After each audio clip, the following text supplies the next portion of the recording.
Living Hope channel.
एक दिन बैतलहम को, हम भी चलेंगे पीछे उसके, दंडवत करेंगे क्रिस्त यीशु को।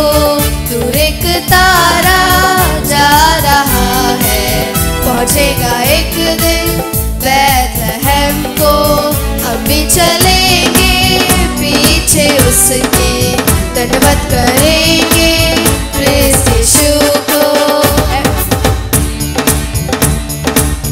मरियम का बेटा वो है, चरनी में जो आया है। मरियम का बेटा वो है, चरनी में जो आया है। तारे आकाश जल खुशियाँ मनाते, तारे आकाश जल खुशियाँ मनाते, वो ही हमारा राजा है, वो ही हमारा राजा है।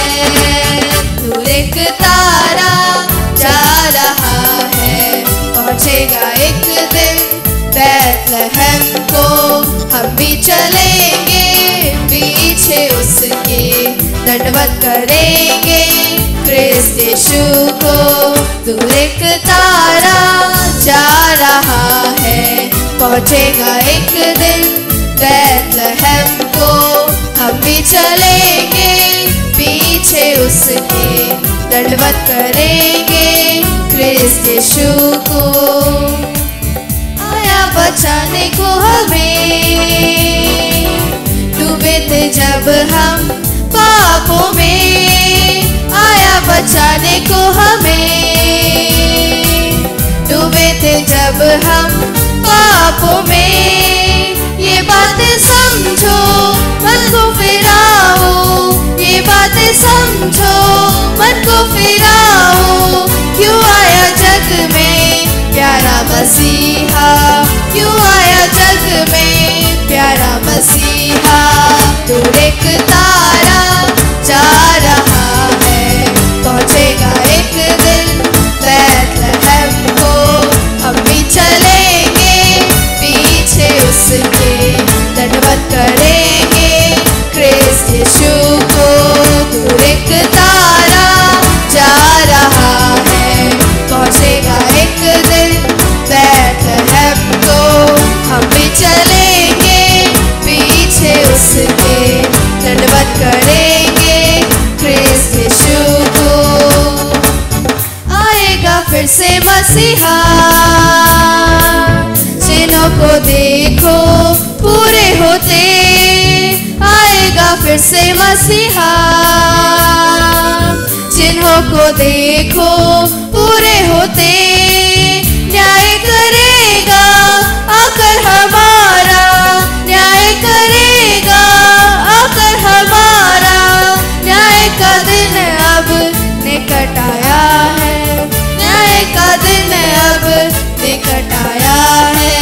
दूर एक तारा जा रहा है, पहुंचेगा एक दिन बैतलहम को, हम भी चलेंगे पीछे उसके, दंडवत करेंगे क्रिस्त यीशु को। दूर एक तारा जा रहा है, पहुंचेगा एक दिन बैतलहम को, हम भी चलेंगे पीछे उसके, दंडवत करेंगे क्रिस्त यीशु को। दूर एक तारा जा रहा है, पहुंचेगा एक दिन बैतलहम को, हम भी चलेंगे पीछे उसके, दंडवत करेंगे क्रिस्त यीशु को।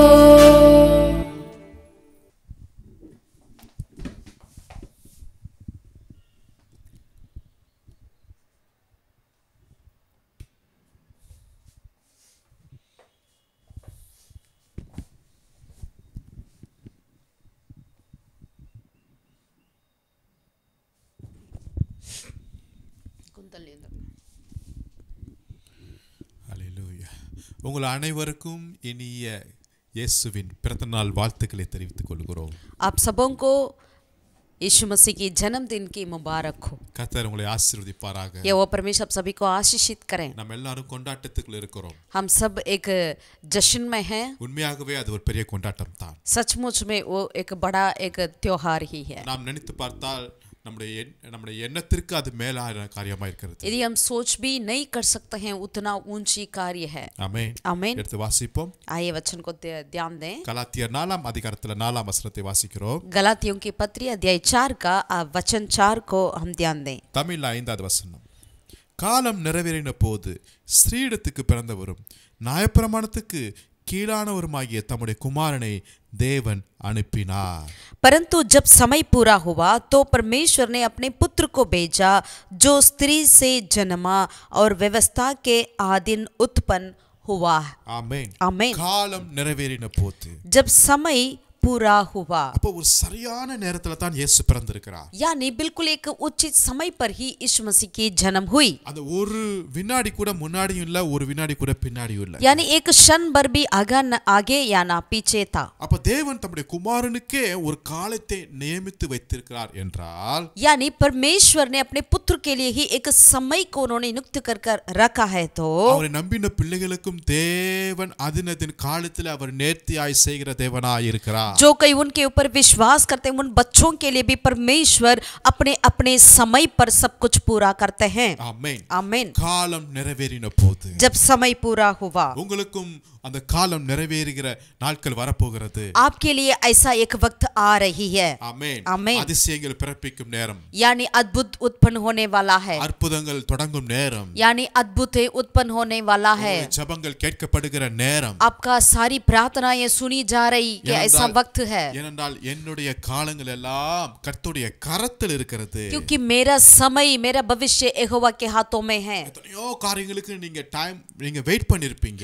आप कितने ऐसे बातों के लिए इंतजार में रहते होंगे। वचन சொல்லுகிறது கர்த்தருக்கு காத்திருப்போர் அவர்கள் வெட்கப்பட்டு போனதே இல்லை। लेकिन वचन कहती है कि जो कोई यहोवा के बाट जोते हैं वे लज्जित नहीं होते हैं। சோ நாம் விசுவாசிப்போம்। तो इसलिए हम विश्वास करें। தேவன் எனக்கென்று ஒரு நேரத்தை வைத்திருக்கிறார்। परमेश्वर मेरे लिए एक समय को रखे हैं। ஆபிரகாமுக்கு ஒரு நேரத்தை வைத்திருந்தார்। अब्राहम के लिए एक समय था। ஈசாக்குக்கு ஒரு நேரத்தை வைத்திருந்தார்। इसहाक के लिए भी एक समय था। யோசேப்பை உயர்த்துவதற்கென்று ஒரு நேரத்தை வைத்திருந்தார்। यूसुफ को ऊंचा उठाने के लिए भी एक समय था। தாவீதை உயர்த்துவதற்கென்று ஒரு நேரத்தை வைத்திருந்தார்। दाऊद को ऊंचा करने के लिए भी एक वक्त था।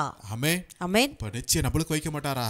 या हमारे लिए नहीं रखते हैं क्या? சோ என்னுடைய காலங்கள் உன்னுடைய காலங்கள் உங்களுடைய காலங்கள் எல்லாம் கர்த்தருடைய கரத்தில் இருக்குது என்று விசுவாசிப்போம்। तो हमारा आपका समय जो है यहोवा के हाथों में है करके हम विश्वास करें। சோ இந்த கிறிஸ்மஸ் நாளிலுமாய் इस क्रिसमस के तौर पे बड़े दिन के अवसर पर அதாவது இன்னொரு பக்கம் பார்க்கும்போது காலம் நிறைவேறின அந்த நாளிலே यानी दूसरा तरह से देखा जाए जब समय पूरा हुआ उस दिन में हेरोद ராஜாவின் நாட்களிலே यानी हेरोदेस के समय पर। ஆமென்। आमीन। யூதாவில் உள்ள பெத்லகேமில் இயேசு பிறந்த பொழுது என்று மத்தேயு எழுதின சுவிசேஷம் 2ஆம் அதிகாரத்தில் இருக்கிறதை நாம் பார்க்கும்போது இது मत्ती दूसरा अध्याय में हम देख सकते हैं जब समय पूरा हुआ यानी हेरोदेस राजा के समय पर यहूदा के बेतलहेम में करके वचन में लिखा है। கிழக்கிலிருந்து சாஸ்திரிகள் எருசலேமுக்கு வருகிறார்கள்। पूर्व में से कई ज्योतिषियों ने यरूशलेम में आया है। யூதருக்கு ராஜாவாய் பிறந்திருக்கிறவர் எங்கே? கிழக்கில் அவருடைய நட்சத்திரத்தை கண்டு அவரை பணிந்து கொள்ள வந்தோம் என்றார்கள்। और उन्होंने ये पूछने लगा कि यहूदियों का राजा जिसका जन्म हुआ है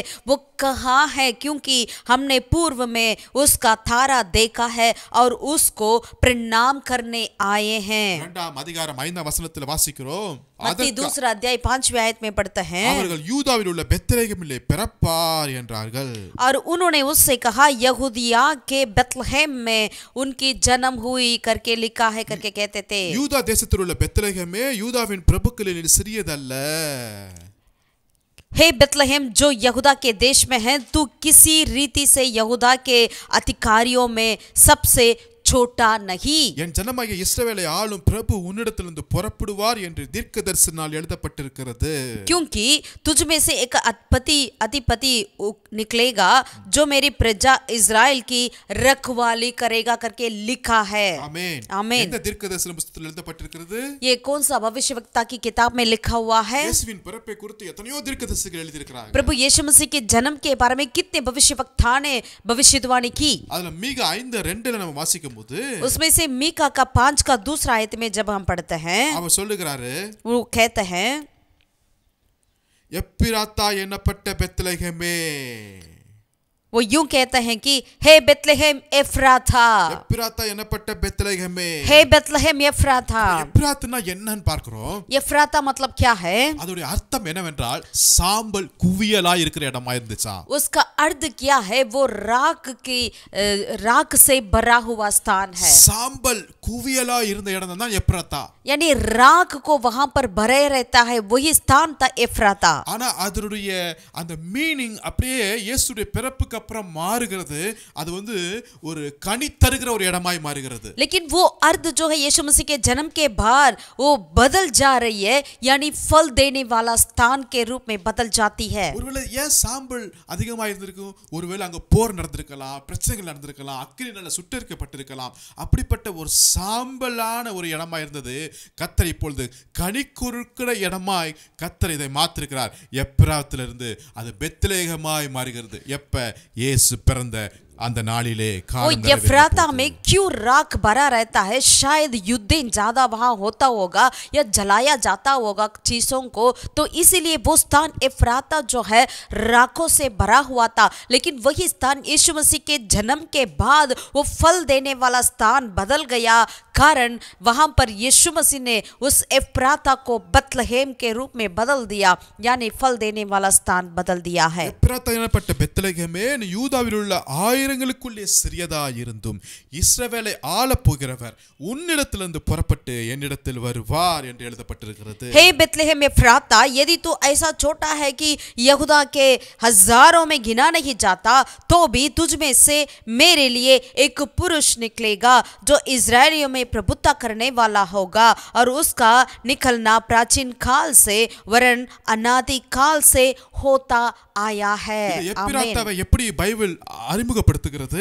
एफ्राता को किस तरह कलाम परिचय करा देती है? இந்த யூதாவில் ஆயிரம் ஊர் இருந்தாலும் அதுல லாஸ்டா வருகிறது எந்த ஒரு சிறிய ஒரு கிராமத்தை காட்டிலும் மோசமான ஒரு இடம் சொல்லலாம், அது தாங்க எப்ராத்தா। यानी पूरे यहूदा के अंदर कितना भी गांव शहर होता है, उसमें से सबसे छोटा, बिल्कुल छोटा एक स्थान है एफ्राता। அது சாம்பல் நிறைந்த இடம் மாத்திரமல்ல, அது ஒரு சிறிய ஒரு ஊர்.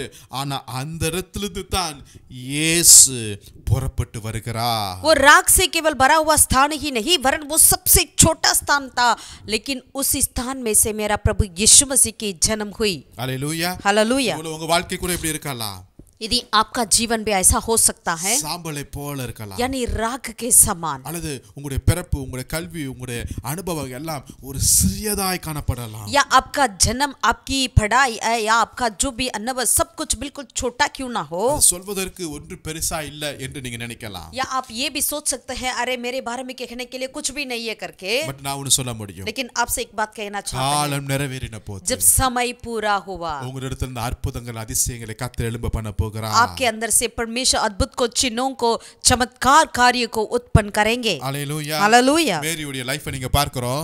मरियम के जीवन को देखिए, சாதாரண ஒரு குடும்பத்துல एक பிறந்தார். साधारण परिवार में उसकी जन्म हुई, ஒரு சின்ன கிராமத்துல பிறந்து एक வளர்ந்த छोटी सी गांव में जन्म हुई। அந்த மேரியுடைய வாழ்க்கையில கர்த்தர் செய்யற காரியங்களை பார்க்கிறோமே. उस मरियम के जीवन में जो परमेश्वर ने कार्य किया उसको देखिए। Hallelujah, hallelujah. எவ்வளவு அற்புதமா இருக்குது அவங்களுடைய வாழ்க்கையை நீங்க பார்க்கிறோம். मरियम का जीवन को देखिए कितना अद्भुत तरीके से बदल गया है। லூக்கா எழுதின சுவிசேஷம் लूका रचित सुसमाचार 1ஆம் அதிகாரத்துல पहला अध्याय में 26ஆம் வசனத்திலிருந்து வாசிக்கிறேன். 26वीं आयत से लेकर पढ़ते हैं। 6ஆம் மாதத்திலே கபிரியேல் என்னும் தூதன் கலிலேயாவிலுள்ள நாசரேத் என்னும் ஊரில் தாவீதின் வம்சத்தினாகிய யோசேப்பு என்கிற கிராமமுள்ள புருஷனுக்கு நியமிக்கப்பட்டிருந்த ஒரு கன்னிகையிடத்துக்கு தேவனாலே அனுப்பப்பட்டான்.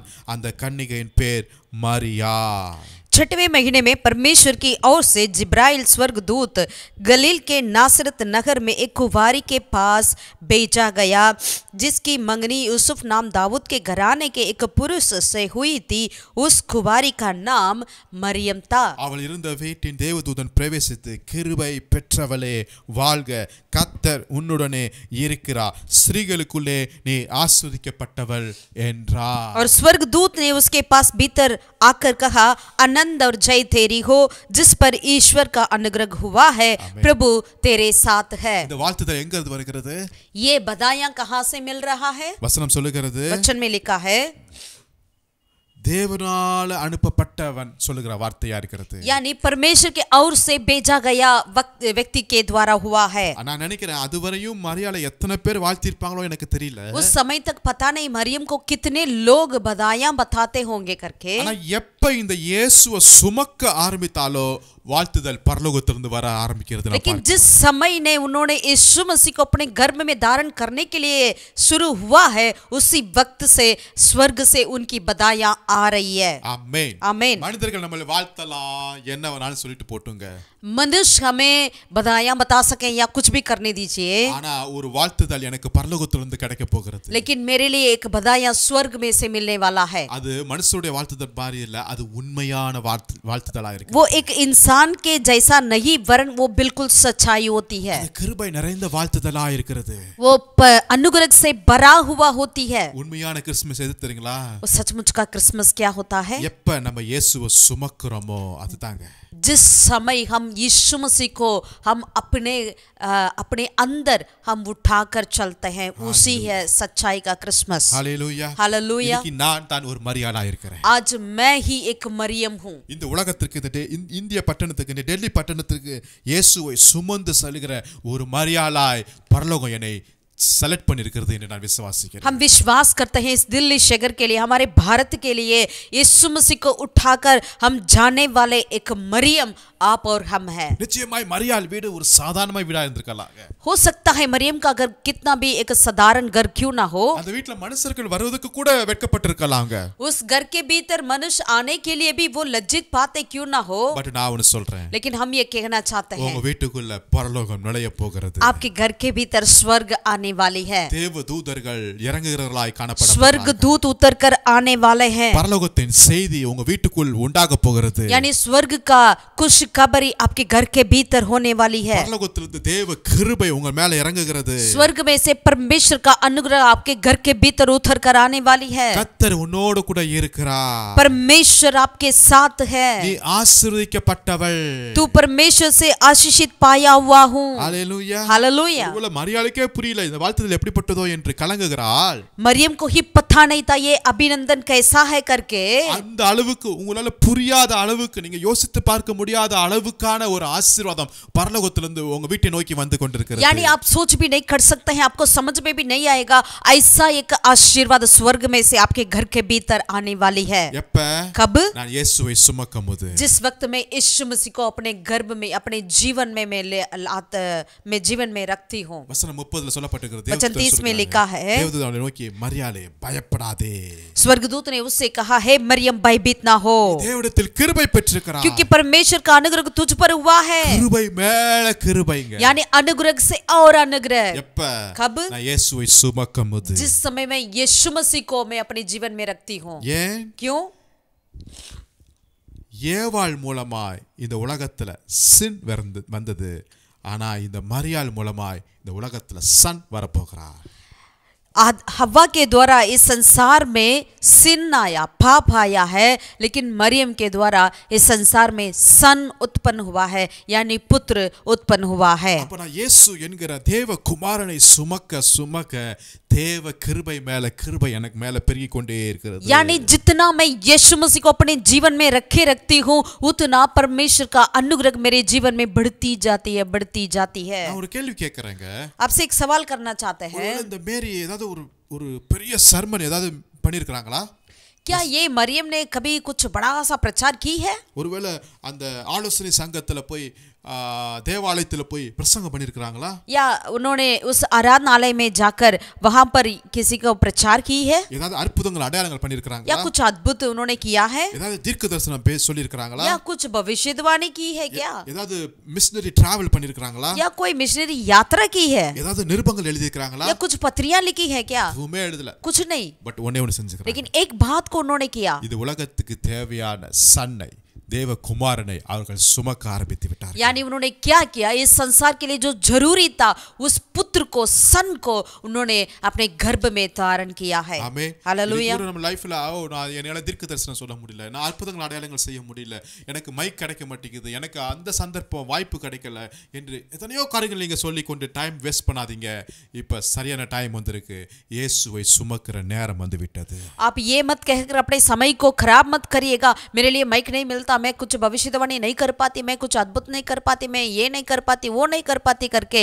लेकिन अब आपके लिए समय आ चुका है. आप यीशु मसीह को अपने जीवन में उठाकर जाइएगा, यीशु मसीह को अपने जीवन में रख के रखिएगा. हालेलुया. हालेलुया. हालेलुया. हालेलुया. ஆமென். आमीन. எவ்வளவு ஒரு பெரியான ஒரு ஊழியத்தை அன்னைக்கு செஞ்சிருக்காங்க தெரியுங்களா? कितना बड़ा एक सेवकाई को उन्होंने उन दिनों में मरियम ने की है. எந்த நேரத்துல செஞ்சாங்க? वो कौन सा वक्त पर ऐसा किया है?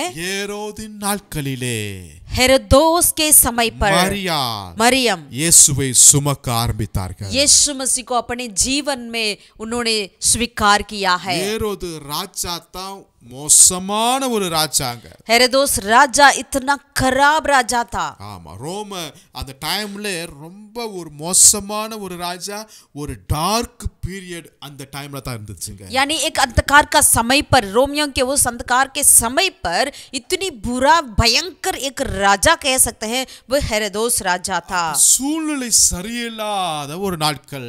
यानी परिस्थितियां ठीक नहीं है. அரசியலும் அரசாங்கமும் தலைவர்களும் ஒரு சரியில்லாத ஒரு நாட்கள். यानी ऐसा समय था जब राजा ठीक नहीं, राजपथ ठीक नहीं, लोग ठीक नहीं, ऐसा एक समय था. அதனால தான் வசனம் சொல்லுகிறது, इसीलिए वचन में लिखा है, இருளில் இருக்கிற ஜனங்கள் வெளிச்சத்தை காண்பார்கள்.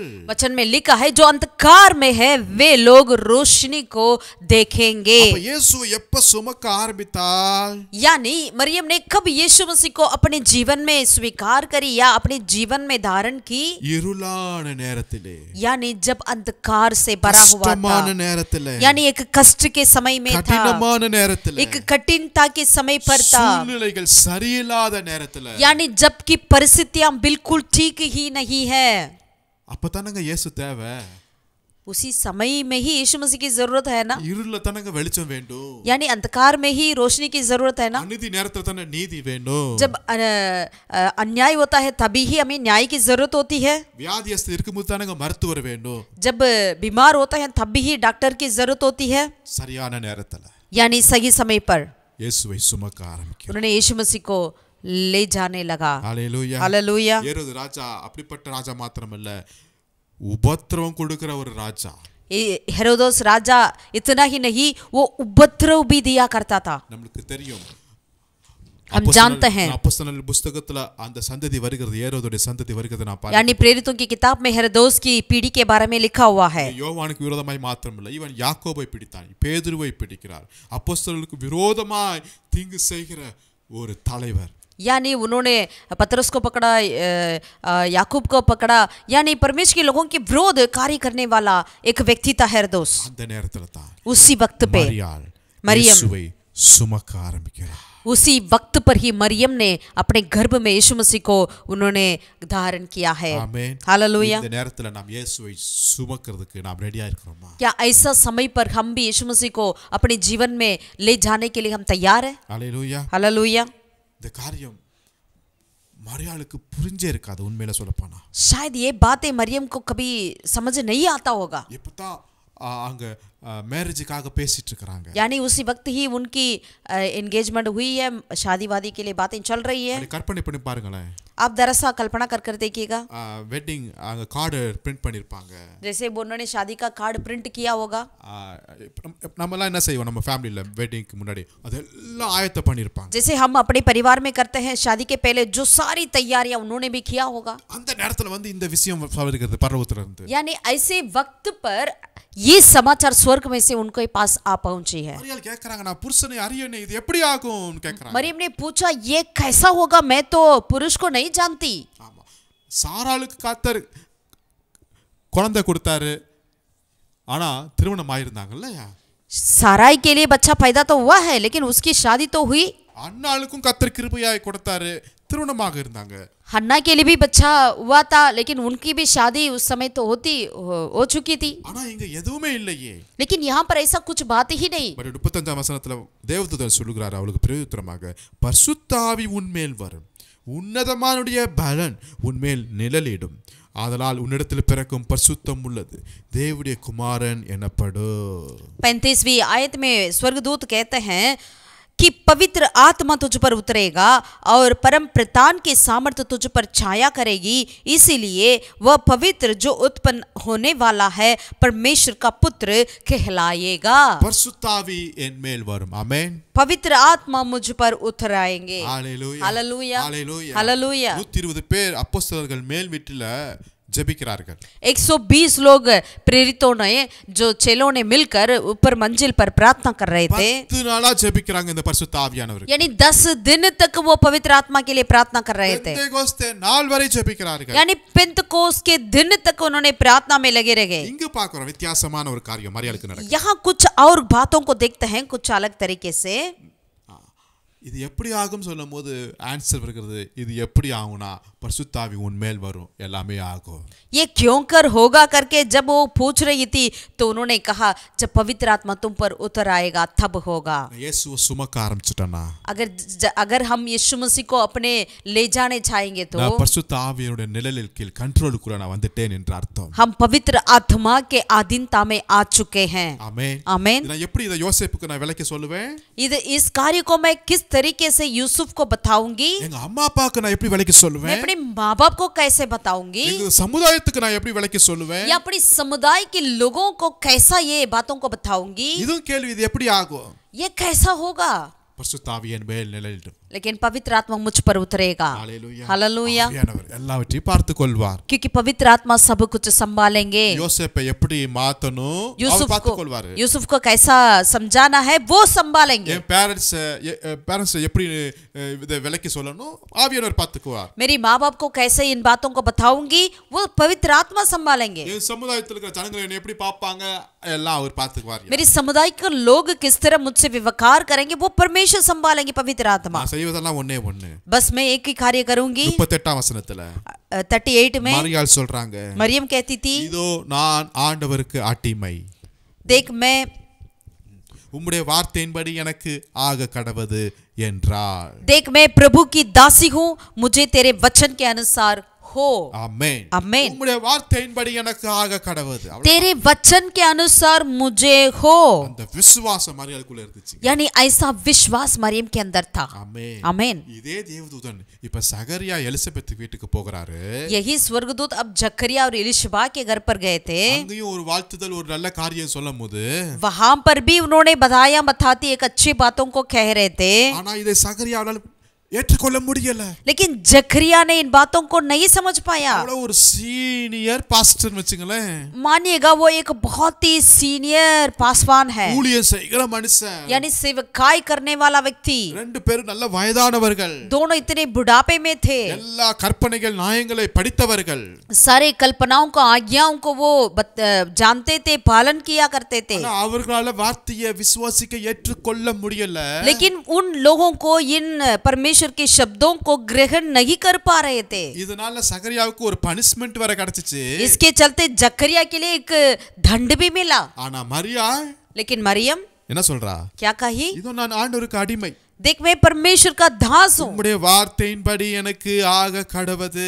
मैं प्रभु का दासी हूँ, तेरे वचन के अनुसार मुझे हो. ஆமென். आमेन. இந்த கிறிஸ்மஸ் நாளிலே நாம் எடுக்கிற ஒரு தீர்மானம், ஆண்டவரே உம்முடைய வார்த்தையின்படி எனக்கு ஆக கடவது. इस क्रिसमस के बड़े दिन के इस अवसर पर हमें एक निर्णय लेना चाहिए, हे प्रभु तेरे वचन के अनुसार मुझे हो. இயேசுவை சுமக்க ஆரம்பிச்சிருங்க. हम यीशु मसीह को ले जाना चाहिए. ஒரு சாதாரண விஷயம் அல்ல இது சுமக்கிறது என்பது. ये ले जाना मतलब एक साधारण बात नहीं है. பெண்களுக்கு தான் இந்த காரியம் புரியும். ஒரு குழந்தை பெற்றெடுப்பது என்பது, यानी एक बच्चा को किस तरह से जन्म देना, गर्भ धारण करना, ये बात महिलाएं अच्छे से जानते हैं. ஒரு வருடமாய் அவர்கள் பெண்கள் எவ்வளவு கஷ்டப்படுவார்கள் நமக்கு தெரியும். हम जानते हैं कुछ 10 महीने 1 साल तक वो कितना परिश्रम करते हैं. என்ன சாப்பிடணும், என்ன சாப்பிட கூடாது, क्या खाना है क्या नहीं खाना है, எப்படி படுக்கணும், किस तरह से हमें लेटना है। பல காரியங்கள் இருக்கிறது. ऐसे कई बातें होती है। இந்த நாட்களை பார்க்கும்போது உடனே நம்ம ஸ்கேனுக்கு போகிறோம் வந்துட்டு இருக்கோம் இல்லையா? आजकल देखते हैं तो तुरंत हमें अल्ट्रासाउंड के लिए चले जाते हैं। எல்லாத்துக்கும் மெடிசன் இருக்குதுங்க. सब बातों के लिए दवाइयां रहती है பக்கத்துலயே டாக்டர்ஸ் இருக்காங்க. और आसपास ही डॉक्टर्स रहते हैं। அன்றைக்கு लेकिन उन दिनों में 39 வசனத்துல வாசிக்கிறோம், அந்நாட்களிலே உடனே மரியாள் எழுந்து மலை நாட்டுக்கு போகிறாங்க. 29वीं आयत में हम देखते हैं उन दिनों में मरियम उठकर शीघ्र ही पहाड़ी देश में यहूदा के एक नहर को गई। தீவிரமாய் போகிறார்களா? यानी उन्होंने तुरंत, நம்ம ஆளுங்க என்ன சொல்லுவாங்க, கன்சீவ் ஆயிட்டு நீ பெட்ல இருக்கணும், ரெஸ்ட் எடுக்கணும், நடக்க கூடாது, ஓடக்கூடாது, ஸ்டெப்ஸ் ஏறக்கூடாதுன்னு சொல்றவங்க।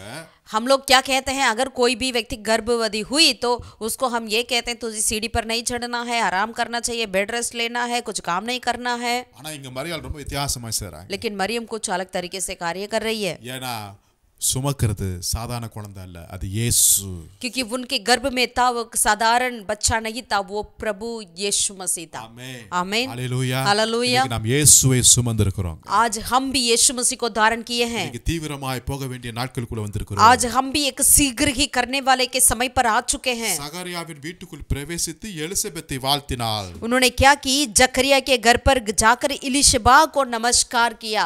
ஒரு வாலிப பிள்ளையாகிய மரியாள் ஒரு பெரிய ஊழியக்காரராகிய சகரியா வீட்டுக்குள்ள போய் ஊழியம் செய்கிற அளவுக்கு தேவன் எல்லாவற்றையும் மாற்றுகிறவராய் இருக்கிறார்। एक जवान स्त्री मरियम जो है एक बड़े पासवान के घर पे जाकर उनको सेवा करने के लिए, उनकी नमस्कार करने के लिए परमेश्वर ने किया है। மரியாளுடைய வாழ்த்துதலை கேட்டு எலிசபெத் வயிற்றில் இருக்கிற பிள்ளை துள்ளிற்று என்று வாசிக்கிறோம்। इलिशबा ने मरियम को नमस्कार सुना तो ज्यों ही उनके पेट के बच्चे उछलने लगा। ஆமென் ஆமென்। ஏனா மரியாள் இயேசுவை சுமக்க இப்ப மரியாளுடைய வார்த்தையே அல்ல, இயேசுவின் வார்த்தை தான் அங்க தீர்க்கதரிசனமாய் வருகிறது। क्योंकि मरियम ने जितना यीशु मसीह को उन्होंने अपने गर्भ में धारण किया है, अपने जीवन में ले गया है, तो उतना ज्यादा अब उनके मुंह से निकलने वाले शब्द उनका नहीं वरन यीशु मसीह का शब्द निकलने लगी है। Hallelujah hallelujah hallelujah hallelujah. இயேசுவை சுமக்கிறீங்களா? क्या आप यीशु मसीह को अपने जीवन में धारण किए हैं? ஆமென் आमीन। இன்னைக்கு நம்முடைய தேசத்துக்கு நாம் தான் இயேசுவை சுமக்கிற மரியாளாய் இருக்கிறோம்। आज हमारे देश में हम ही हैं यीशु मसीह को लेकर जाने वाले हैं। ஆமென் आमीन। ஆவியிலே நாம் கற்பந்தரித்திருக்கிறோம்। यानी हम आत्मा में गर्भ धारण किए हैं यीशु मसीह को। இயேசுவை சுமக்கிற ஒரு ஊழியம் இன்னைக்கு வந்திருக்கிறதுங்க। आज यीशु मसीह को हमें ले जाने वाले एक सेवकाई हमारे बीच में आ गया है। அதுதான் இன்னைக்கு கிறிஸ்துமஸ் உடைய பெரிய செய்தியா இருக்கிறது। यही है आज बड़ा दिन का बड़ा सुसमाचार। ஆமென் आमीन ஹalleluya हालेलुया। மரியாளுடைய காரியங்களை நம்ம இன்னும் நம்ம வாசித்து போயிட்டே இருக்கலாம், अनेक காரியங்களை கற்றுக்கொள்ளலாம்। और भी मरियम की बातों पर ध्यान दे सकते हैं और कई ज्यादा कार्य को हम सीख सकते हैं। ஒண்ணே ஒண்ணு, लेकिन एक बात, நான் இயேசுவை சுமக்கிறேன்। मुझे यीशु मसीह को ले जाना है। ஆமென் आमीन। பரிசுத்தாவின் எல்லாவற்றையும் பார்த்துக் கொள்வார்। पवित्र आत्मा सब कुछ संभालेंगे। கர்த்தர் உங்களை இந்த வார்த்தையின் மூலமாய் ஆசீர்வதிப்பார்। यहोवा परमेश्वर इस वचन के द्वारा आपको आशीषित करें। ஜெபிக்கலாம்। आइए प्रार्थना நல்ல करें। பிதாவே நன்றியோடு போய் ஸ்தோத்திரிக்கிறோம்। भला परमेश्वर धन्यवाद देते हैं। கிருபையும் இரக்கம் நிறைந்தவரே உமக்கு ஸ்தோத்திரம்। कृपा अनुग्रह से भरा हुआ परमेश्वर धन्यवाद। ஆண்டவரே நீர் எங்களுக்காக 2000 ஆண்டுகளுக்கு முன்பாக பிறந்தீங்க। ஆமென்। खुदावन आप हमारे लिए 2000 साल पहले इस संसार में जन्म हुआ है। இன்றைக்கு நாங்கள் ஆவியில நாங்கள் ஆண்டவரே உம்மை சுமக்கிறோம் ராஜா। लेकिन आज हम खुदावन हमारे आत्मा में आपको हम धारण किए हैं। அதுதான் உண்மையான கிறிஸ்துமஸ் எங்களுக்கு। यही हमारे लिए सच्चा का बड़ा दिन है। இன்றைக்கு நாங்க தான் மரியாளாய் இருக்கிறோம்। आज हम ही वो मरियम है। ஆமென் आमीन ஹalleluya हालेलुया ஹalleluya हालेलुया। இயேசுவை சுமக்கிறோம்। हम यीशु मसीह को धारण किए हैं। ஆமென் आमीन। எவ்வளவு ஒரு பெரிய பாக்கியம்। ये कितना सौभाग्य है। இப்படிப்பட்ட ஒரு ஆசீர்வாதமான ஒரு பாக்கியத்தை எங்களுக்கு நீங்க கொடுத்ததுக்காக ஸ்தோத்திரம்। ऐसे एक सौभाग्य को आपने हमारे लिए दिया है, हम तेरा धन्यवाद करते हैं। தேவகுமாரனை நாங்கள் இப்பொழுது சுமந்திருக்கிறோம்। हम परमेश्वर की संतान को, परमेश्वर के पुत्र को हम अपने जीवन में ले जाते हैं। நாங்க ஏதோ எங்களுடைய அனுபவத்தையோ எங்களுடைய காரியங்களையோ சுமக்காதபடி பரலோகத்தின் தேவகுமாரனை நாங்கள் சுமக்கிறோமே। हम अपने अनुभव को या हमारी चीजों को नहीं वरन हम स्वर्गीय यानी परमेश्वर की पुत्र को हम ले जाते हैं। எங்களுக்கு கிருபை செய்வீராக। हम पर अनुग्रह कर, எங்களுக்கு கிருபை हम செய்வீராக। पर अनुग्रह कर। நாங்கள் போகும் இடமெல்லாம் உம்மை சுமந்து செல்ல जहाँ हम जाएं वहाँ हम यीशु मसीह को ले जाएं। வசனத்தை சுமந்து செல்ல, हम वचन को ले जाएं, கிருபையை சுமந்து செல்ல, तेरी अनुग्रह को ले जाएं, பரிசுத்தத்தை சுமந்து செல்ல, आपकी पवित्रता को ले जाएं, உங்களுடைய பரலோகத்தின் வாழ்த்துதல் செய்தியை சுமந்து செல்லுகிறோம்। आपकी स्वर्गीय अभिवादन को हम लेकर जाएं। ஆமென்। அப்ப நாங்க பேசுறதல்ல, உங்களுடைய வார்த்தையாய் பேச கிருபை செய்வீராக। तब हम नहीं वरन तेरा वचन ही निकले। இதுதான் எங்களுடைய உண்மையான கிறிஸ்துமஸ்। यही हमारे लिए सचमुच का बड़ा दिन அப்படியே है। எங்களை ஆசீர்வதிப்பீராக। ऐसे ही हमें आशीषित कर, வழிநடத்துங்க। अगुवाई இயேசு कर। நாமத்தில் ஜெபிக்கிறேன் எங்கள் ஜீவனுள்ள பிதாவே. यीशु मसीह के नाम से हम प्रार्थना करते हैं हमारे जीवित परमेश्वर। आमेन, आमेन आमेन, आमेन கர்த்தர் आमेन। உங்களை ஆசீர்வதிப்பாராக. यहोवा परमेश्वर आप सभी को आशीषित करें। Thank you, praise the Lord. We wish you all a Merry Christmas and a Happy New Year.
धन्यवाद प्रभु धन्यवाद प्रभु धन्यवाद धन्यवाद धन्यवाद प्रभु धन्यवाद प्रभु धन्यवाद धन्यवाद।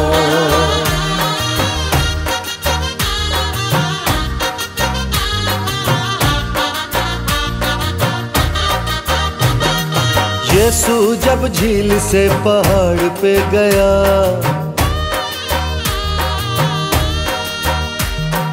आँख उठा के उसने बड़ी भीड़ को देखा।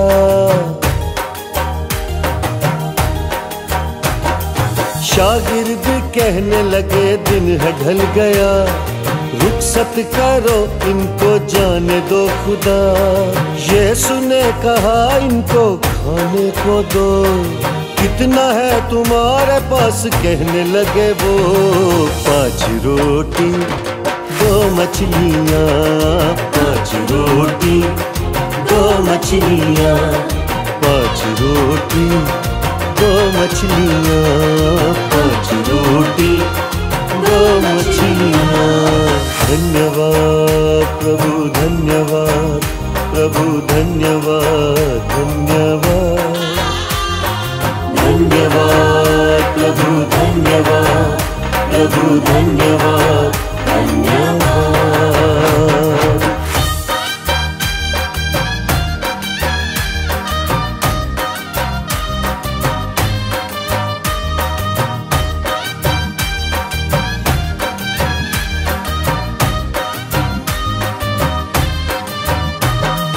पाँच 1000 लोगों को हम कैसे खिलाए, कितने 100 दिनार की हम रोटी मंगाए।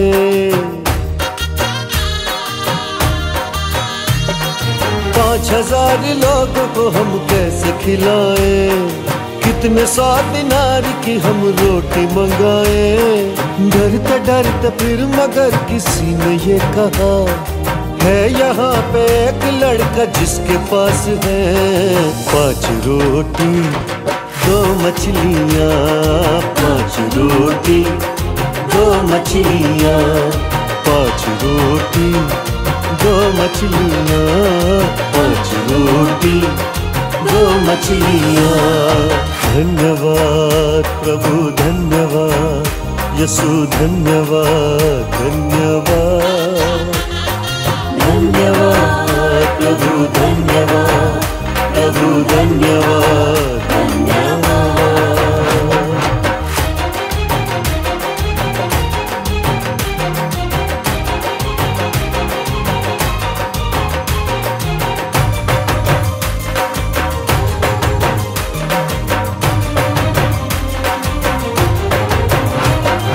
घास पे यीशु मसीह ने सबको बिठाया, रोटियां ली शुक्र किया बांट दो कहा।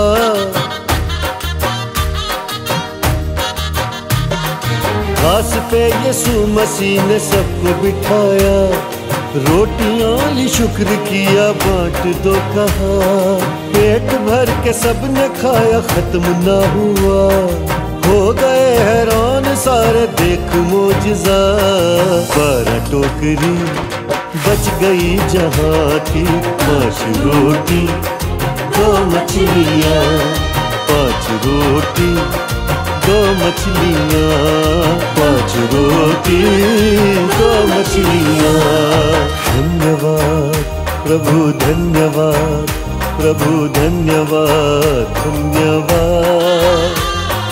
धन्यवाद प्रभु धन्यवाद, प्रभु धन्यवाद धन्यवाद।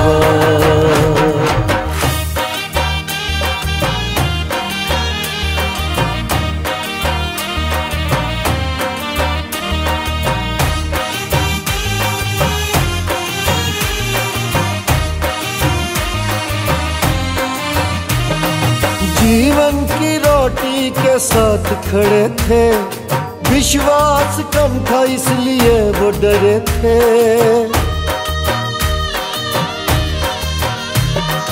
जीवन की रोटी के साथ खड़े थे, विश्वास कम था इसलिए वो डरे थे।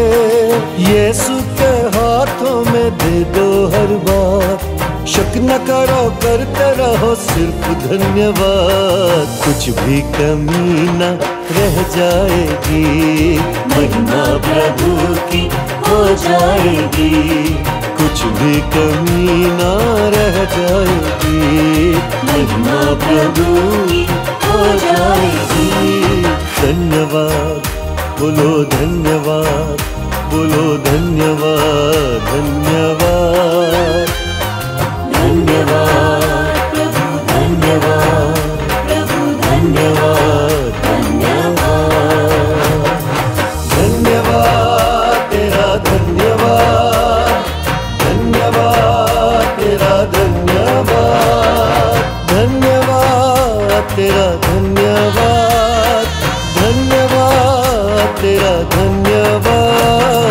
धन्यवाद प्रभु धन्यवाद, प्रभु धन्यवाद धन्यवाद। धन्यवाद प्रभु धन्यवाद, प्रभु धन्यवाद धन्यवाद। धन्यवाद प्रभु धन्यवाद, प्रभु धन्यवाद धन्यवाद धन्यवाद धन्यवाद।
மீட்டார் பாவங்களை சாபங்களை சுமந்தாரே எல்லாத்தையும் முடிச்சாரு சிலுவையில முடிச்சாரு பாவத்தை பேரோட அழிச்சாரு சதான் கையில இருந்த என்ன ரத்தம் சிந்தி மீட்டார் பாவங்களை சாபங்களை சுமந்தாரே எல்லாத்தையும் முடிச்சாரு சிலுவையில முடிச்சாரு பாவத்தை பேரோட அழிச்சாரு மாசு மாசு மாசு மாசு மாசு மாசு சிலுவை தான் மாசு இயேசு இயேசு என் உயிரை மூச்சு மாசு மாசு சிலுவை தான் மாசு இயேசு இயேசு என் உயிரை மூச்சு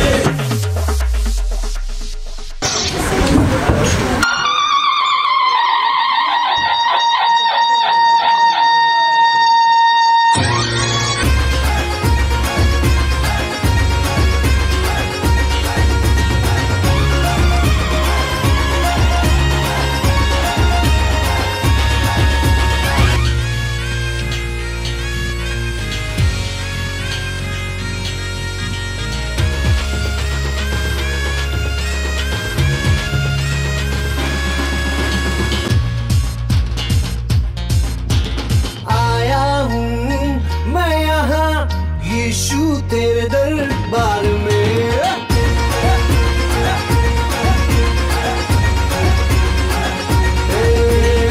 आया हूँ मैं यहाँ यीशु तेरे दरबार में आया हूँ मैं यहाँ यीशु तेरे दरबार में हो तेरी स्तुति दरबार में हो आराधना दरबार में हो तेरी स्तुति दरबार में हो आराधना आया हूँ मैं यहाँ मैं आशिक तेरा यीशु मैं आशिक तेरा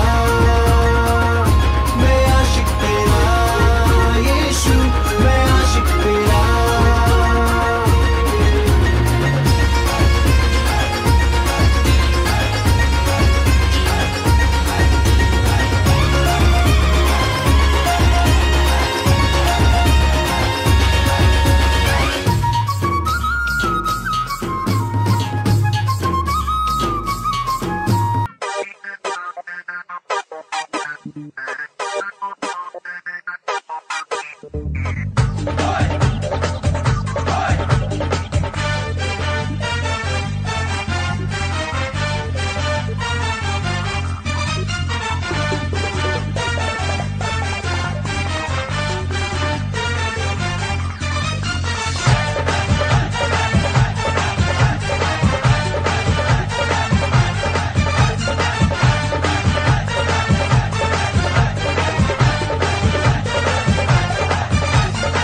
यीशु के नाम में शिफा है शिफा है शिफा है शिफा है यही कलाम में लिखा है लिखा है लिखा है लिखा है यीशु के नाम में शिफा है यही कलाम में लिखा है यीशु से शैतान हारा है यीशु ने उसको मारा है यीशु ने खून बहाया है यीशु ने हमको बचाया है यीशु ने हमको बचाया है यीशु है सच्चा मसीहा पढ़ के कलाम देख लो पढ़ के कलाम देख लो पढ़ के कलाम देख लो पढ़ के कलाम देख लो पढ़ के कलाम देख लो पढ़ के कलाम देख लो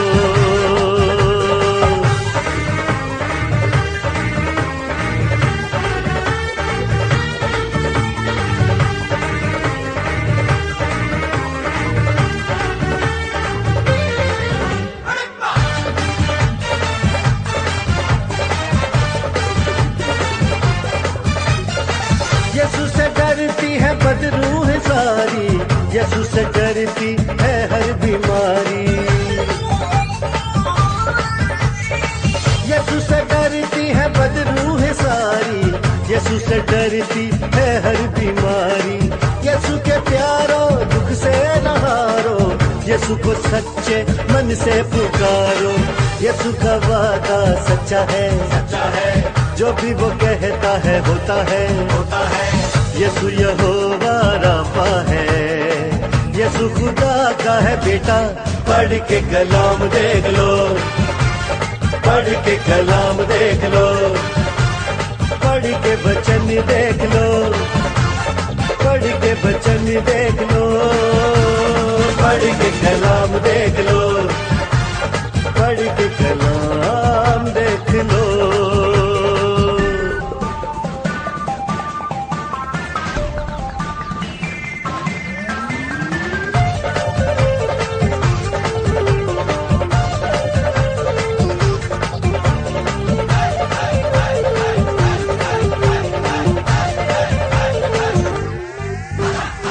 यीशु के पैरों को अश्कों से धोकर यूं कहा था मरियम ने रोकर।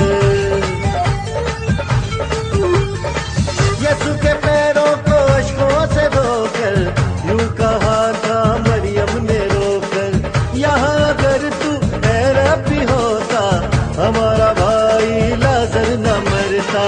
कहा यीशु ने, है लाजर, है लाजर, आ निकल कब्र से बाहर, आ बाहर। 4 दिनों का वो मुर्दा पल में हो गया जिंदा। पढ़ के कलाम देख लो, पढ़ के कलाम देख लो, पढ़ के बाइबल देख लो, पढ़ के बाइबल देख लो, पढ़ के कलाम देख लो, पढ़ के कलाम देख लो।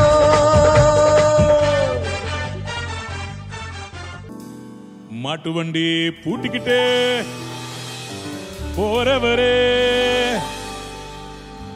எங்க ராசா இயேசு கிறிஸ்து பிறந்தாரு.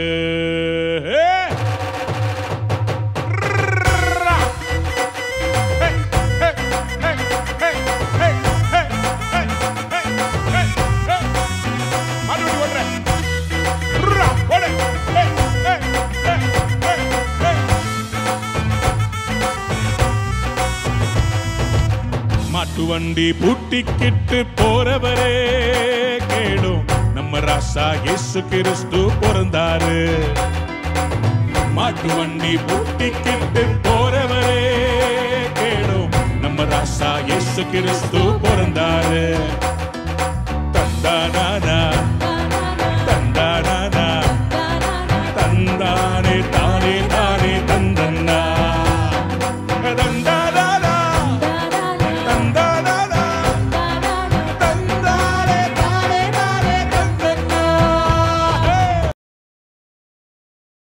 मैं स्वर्गदूत आज इस पृथ्वी पर आया हूँ यह देखने के लिए कि क्या मसीह लोग स्वर्ग जाने के लिए तैयार हैं कि नहीं। चलो देखते हैं। आजकल ये लोग स्मार्टफोन में क्या यूज करते रहते हैं? व्हाट्सएप। हाँ वही व्हाट्सएप। एक काम करते हैं, आज का इंटरव्यू का मैसेज भी हम सबको व्हाट्सएप करते हैं, देखेंगे तो सब आएंगे।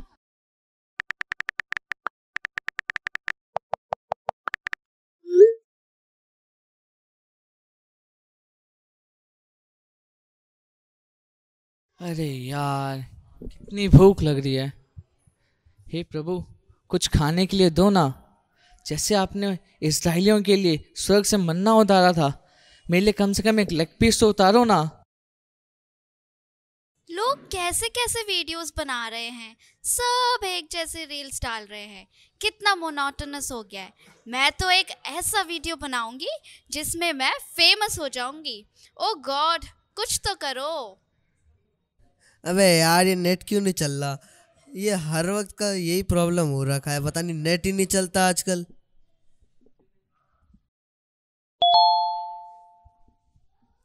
अरे ये क्या है? स्वर्ग का पास?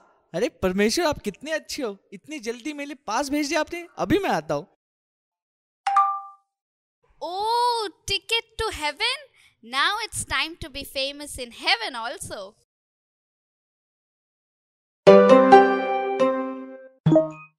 ये नेट चल नहीं रहा, उससे पहले मैसेज आए जा रहे हैं टेडिंग टेडिंग टेडिंग करके। अब मैं क्या करूं यार? अबे स्वर्ग का पास, चलो एक बार देख के आते हैं जरा।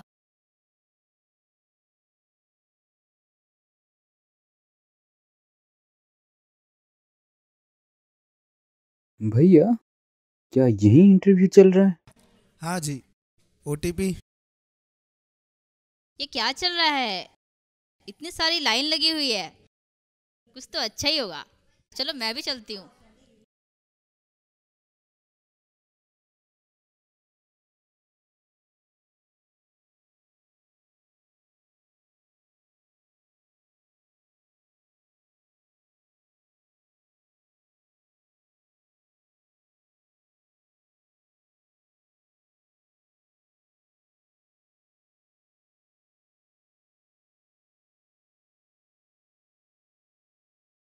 जूनियर एंजल, पहले कैंडिडेट को बुलाइए। मिस्टर प्रकाश पॉल जी। आइए, आपके आने का मकसद? ये मैसेज आपने नहीं भेजा? हाँ, वो मैंने ही भेजा, लेकिन आप क्या मकसद से यहाँ आए हैं? अच्छा वो, मुझे ना बहुत भूख लग रही थी और स्वर्ग का पास भी आया था, तो सोचा कुछ खा ही ले। क्या आप यहाँ खाने की खोज में आए हैं? यहाँ स्वर्ग जाने के लिए इंटरव्यू लिया जा रहा है। अच्छा तो मुझे बताइए, आप स्वर्ग क्यों जाना चाहते हैं? मुझे पता है, स्वर्ग में ना टेस्टी टेस्टी खाने मिलते हैं, और वो भी बिल्कुल फ्री और अनलिमिटेड। आपको गलत बात पता है। स्वर्ग में ना ही भूख होती है, ना ही प्यास। क्या? फिर तो ये बहुत बकवास है। इससे अच्छा तो नर्क है, वहां के भट्टे की आग 24 घंटे जलती है। इससे अच्छा तो मैं नर्क ही चला जाऊं।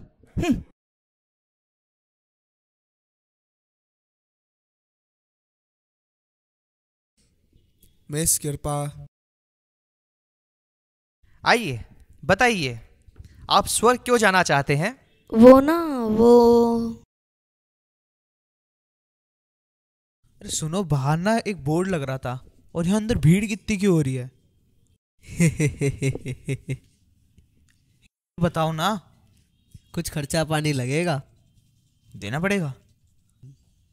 अच्छा चलो अब बताओ। यहाँ पे ना इंटरव्यू चल रहा है। इंटरव्यू? किस चीज का इंटरव्यू?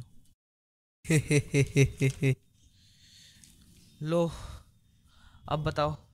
यहाँ पे स्वर्ग जाने का इंटरव्यू चल रहा है।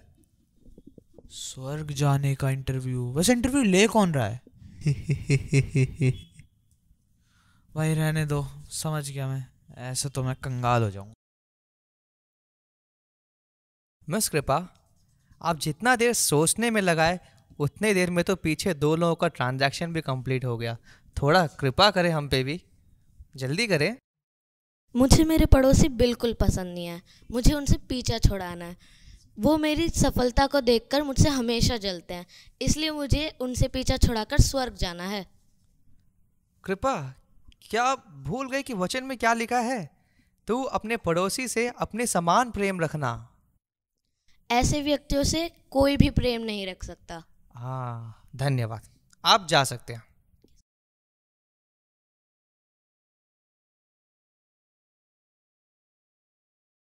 मिस्टर एकाग्र। आइए, आपका नाम? एकाग्र। ओह, एकाग्र। अब बताइए, आप स्वर्ग क्यों जाना चाहते हैं? मुझे पता नहीं कि मैं स्वर्ग जाने के काबिल हूँ भी या नहीं। मैं तो एक पापी था।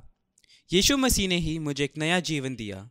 उन्होंने मेरे सारे पापों को अपने ऊपर ले लिया। यीशु ने मुझसे, हमसे, सारे लोगों से इतना प्यार किया कि उन्होंने क्रूस पर अपनी जान तक दे दी। अपने बहुमूल्य लहू बहाकर हमारे, मेरे और सारे अधर्मों को क्षमा कर दिया और मुझे एक नया जीवन दिया। मैं यह जान गया हूँ कि यीशु ही मार्ग, सत्य और जीवन है। इसलिए जहाँ यीशु है वहीं मैं भी रहना चाहता हूँ। ये आपके हाथ में क्या है? ये मेरी गवाहियों की किताब है। इसमें परमेश्वर ने कैसे मेरे जीवन में अद्भुत काम किए हैं वो सब लिखा है। ये बहुत कीमती है। सचमुच आपकी गवाही बहुत कीमती है। अब आप जा सकते हैं। आपका इंटरव्यू समाप्त हुआ।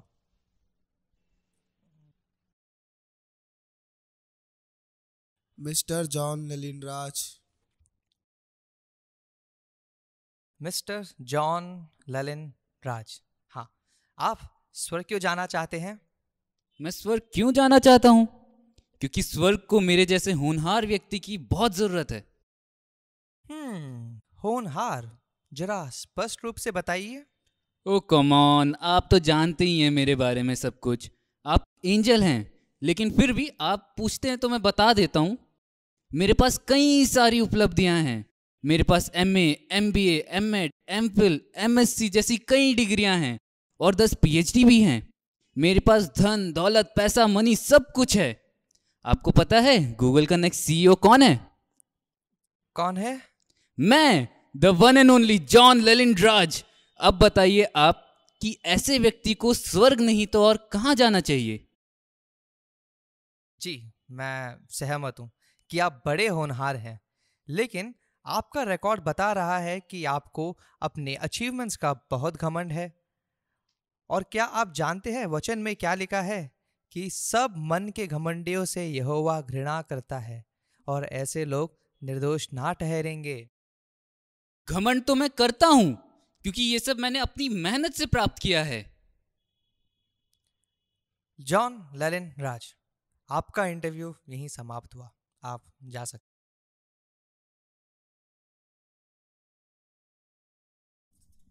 मिस स्मिता मसीह, बताइए। क्या बताऊं? यही कि आप यहाँ किस लिए आए हैं? अच्छा, वो सब आ रहे थे तो मैं भी आ गई। ओह, क्या आपको पता है कि यहाँ स्वर्ग जाने का इंटरव्यू चल रहा है? ओह, अब पता चल गया। तो पूछिए आपको जो पूछना है। ओह, अच्छा, अभी पूछते हैं।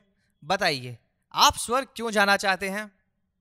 वो सवाल तो अच्छा है। जाएंगे क्योंकि सब जाएंगे। सब में से कुछ नर्क भी जाएंगे, तो आप नर्क चले जाइए ना। नहीं नहीं नहीं, मैं तो स्वर्ग ही जाऊंगी। हाँ, मुझे याद आया, मैं एक विश्वासी हूँ। मैंने यीशु मसीह को ग्रहण किया है, उनके सारे नियमों का पालन भी करती हूँ। ऐसा तो सिर्फ आप अपने मुंह से बोल रहे हैं। आपने अपने माता पिता का आदर ही नहीं किया, जो कि 10 आज्ञाओं में से भी एक है, जिसमें लिखा है कि तू अपने पिता और अपने माता का आदर करना। वो मेरी बात ही नहीं सुनते और मुझे समझते ही नहीं, इसलिए मैं उनकी बात नहीं सुनती। लेकिन इसके अलावा बाकी सब कुछ आज्ञाओं का पालन किया है। Oh, I see. Thank you. Smita, आपका इंटरव्यू यहीं पे समाप्त हुआ। आप जा सकते हैं।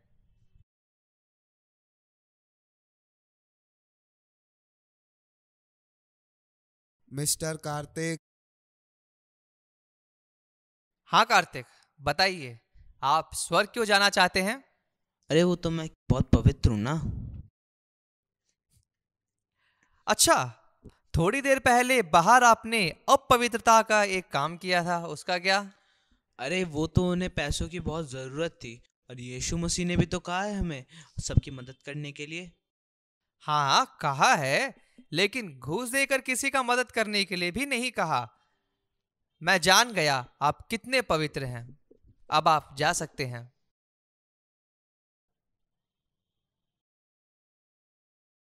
मिस्टर विनीत।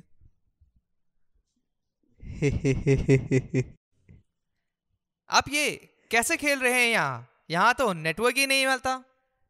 हाँ, नहीं मिल रहा था, मगर पासी के वाईफाई को हैक करके खेल रहा हूँ। ऐसा इस बार ही नहीं, पहले भी बहुत बार किया है। तो आप चोरी करते हैं? आपका रिकॉर्ड भी यही बताता है। इसे चोरी करना कहते हैं? हाँ जी, और इससे पहले आपने घूस भी लिया था। वो घूस नहीं था, वो सर्विस चार्ज था। ओह, सर्विस चार्ज, GST भी ऐड किया? ना ना ना ना ना ना। शुक्रिया, हम समझ गए। आप जा सकते हैं।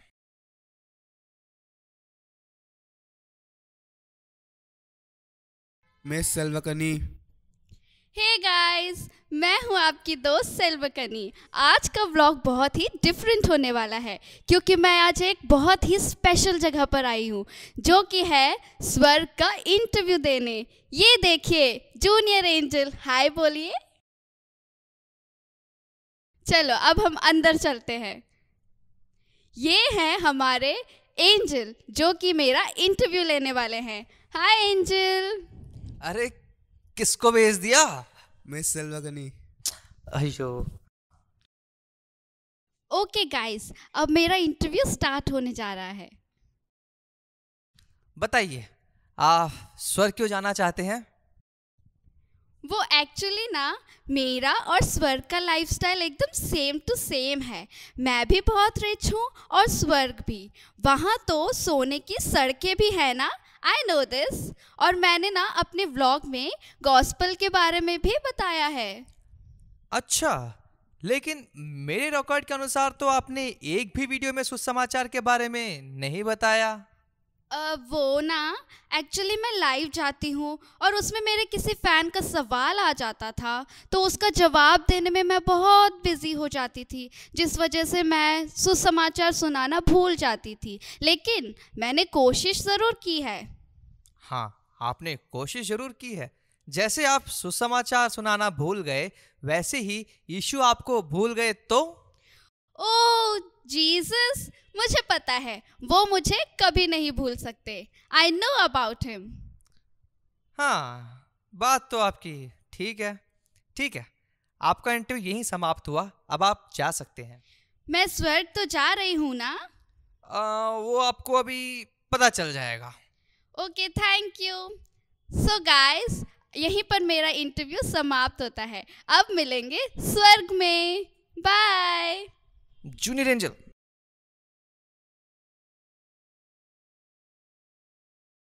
मिस अलीशा मसीह। हाँ, आपका नाम? एलिशा मसीह। यस, अलीशा मसीह। बताइए, आप स्वर्ग क्यों जाना चाहते हैं? मैं स्वर्ग यीशु मसीह को देखने जाना चाहती हूँ, जिन्होंने मेरे लिए इतना सब कुछ किया, मेरे लिए अपनी जान तक दे दी और मुझे नया जीवन दिया, मेरा उद्धार किया, अपनी आंखों की पुतली के समान मेरी रक्षा की, मेरे जन्म होने से पहले ही मुझ पर चित्त लगाया। जी, यीशु ने आपके जीवन में और क्या किया? यीशु ने मुझे बहुत सारी आशीषें दी, बरकत दी। कभी मुझे किसी के सामने सर झुकाना नहीं पड़ा। और तो और मेरे लिए यीशु मसीह मरने के 3 दिन बाद जी भी उठे। वो जिंदा खुदा है और उस जिंदा खुदा को मैं देखना चाहती हूँ, उन्हीं के साथ रहना चाहती हूँ, इसलिए मैं स्वर्ग जाना चाहती हूँ। लगता है आप यीशु से बहुत प्यार करते हैं। हाँ, मैं यीशु मसीह से बहुत प्यार करती हूँ। आपसे मिलके बहुत खुशी हुई। धन्यवाद। आपका इंटरव्यू यहीं समाप्त होता है और अब आप जा सकते हैं। देखो जूनियर एंजल, हमने कितने सारे लोगों का इंटरव्यू लिया, पर उनमें से सिर्फ 2 ही ऐसे थे जो सचमुच स्वर्ग जाने के काबिल थे। बाकी सब तो बस अपने जीवन को दुनिया के अनुसार ही जी रहे हैं। वो वचन में लिखा है ना, बुलाए हुए तो बहुत, पर चुने हुए थोड़े ही हैं। अब आप सोचिए, आप किस तरफ हैं?